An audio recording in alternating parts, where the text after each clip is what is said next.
There's a real difference between sex addiction and sociopathy and antisocial personality. They're not the same.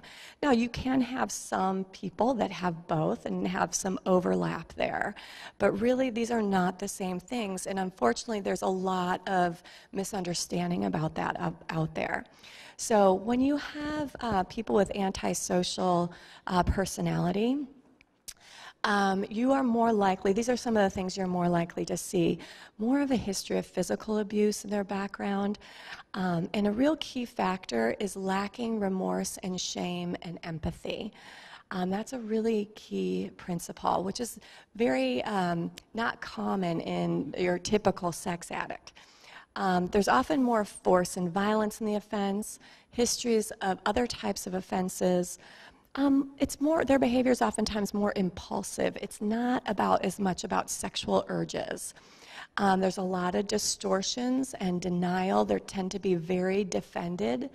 And there's a decreased amenability for treatment in this population. So I want to contrast this but with sex addicts. Okay, so the typical sex addict has high shame. They hate themselves for their behavior typically. They feel horrible about it. They have a higher likelihood of emotional and sexual abuse in their background. Neglect is also, the research has borne out that that is also really, really common in the background of sex addicts. They're highly sexualized, so there's a lot of preoccupation around sexuality and boundary failure, essentially.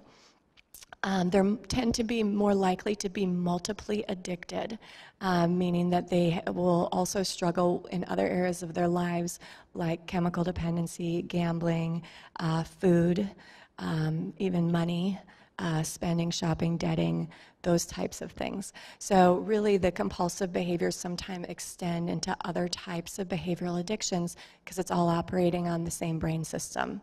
So it's much more likely. There's less defenses in this population. Unfortunately, there's a high potential for suicide. I lost someone I knew a couple weeks ago, so very sad. It's really a reality with this. And also an increased amenability for treatment.